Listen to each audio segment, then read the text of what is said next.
காலை வணக்கம் நண்பர்களே.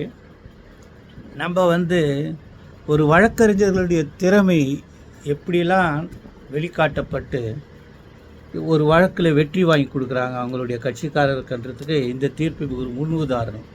இது AIR 2025 supreme court 1172, AIR 2025 supreme 1172, Maharashtra state transport corporation versus Mahadev Krishna Naik. இந்த தீர்ப்பு உள்ளே போகிறதுக்கு முன்னாடி இதை தீர்ப்போட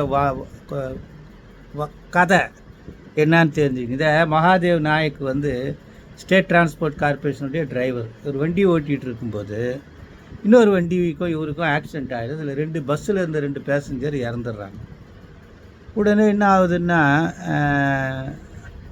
இவர் மேலே ஒரு டிபார்ட்மெண்டல் என்கொயரி வச்சு இவர் வேலையை விட்டு தூக்கிடுறாங்க, டிஸ்மிஸ் பண்ணிடுறாங்க.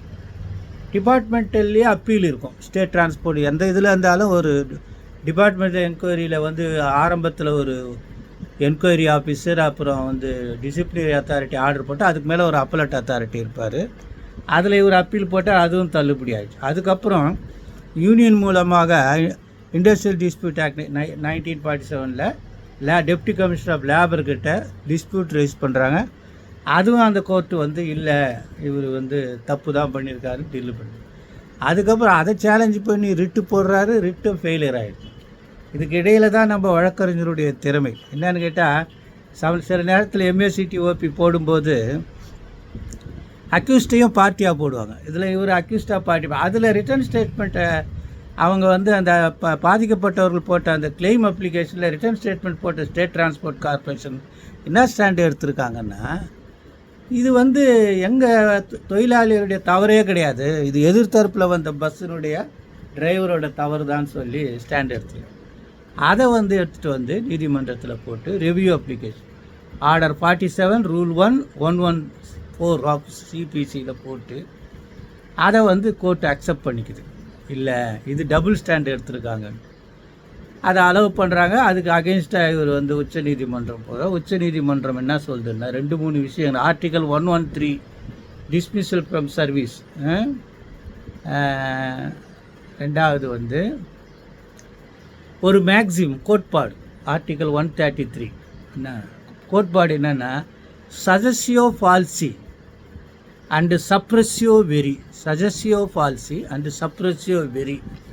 இதுக்கான விளக்கம் 10/23 இந்த நீதிமன்றம் என்ன சொல்லுதுன்னா, பிளாக் லா டிக்ஷனரி பிரகாரம் 11th எடிஷன் பிரகாரம் சஜஸ்டிவ் ஃபால்சி என்ன, false representation or misleading suggestions. ஆனால் சப்ரெசிவ் வெரின்னா அதுக்கு அர்த்தம் உண்மையை மறைத்தல், இன்டைரக்ட் லை என்ன. அதுக்கப்புறம் வார்த்தைகளாலோ செயல்களாலோ செயற்கையான முறையிலையும் ஃப்ராடுன்னு சொல்லி இந்த எம்ஏசிடிஓபி உத்தரவை இந்த எம்ப்ளாயுடைய டிஸ்மிஸல் ஃப்ரம் சர்வீஸை ரிவோக் பண்ணிவிட்டு இவரை என்ன பண்ணுறாங்க, 75% முன் பேக் வேஜஸ்ஸு, அப்புறம் சர்வீஸ் பெனிஃபிட்டோடு ரீஇன்ஸ்டேட் பண்ண சொல்லி ஆடுது. அந்த வழக்கறிஞர் திறமையாக பார்த்துக்கிட்டிங்களா. இப்போது இந்த மாதிரி ஸ்டாண்டு ஏன் எடுக்கிறாங்க? ஸ்டேட் டிரான்ஸ்போர்ட் கார்பரேஷனில் டிபார்ட்மெண்ட்டில் ஒரு ஸ்டாண்டு எடுக்கிற இவர் என்னான்னு கேட்டால், இந்த ஸ்டேட் டிரான்ஸ்போர்ட் கார்பரேஷன்லாம் வழக்கறிஞர் அரசு தான் வழக்கறிஞர்கள் நியமிக்கிறாங்கல்ல, அரசு வழக்கறிஞர்களாக. அவங்க எல்லாமே பூத் ஏஜென்ட். சில நேரங்களில் இந்த பூத் ஏஜென்ட்டுகள் செய்கிற தவறால் தான் ஏனோ தானோ எவனோ செத்தா மெக்கானிக்கலாக மைண்ட் அப்ளை பண்ணாமல் பண்ணுறது. அது இன்னும் கொஞ்சம் இன்டெலிஜென்ட்டாக டீல் பண்ணியிருக்கலாம். இருந்தாலும் God is great. Okay, best wishes. தீர்ப்பு வச்சு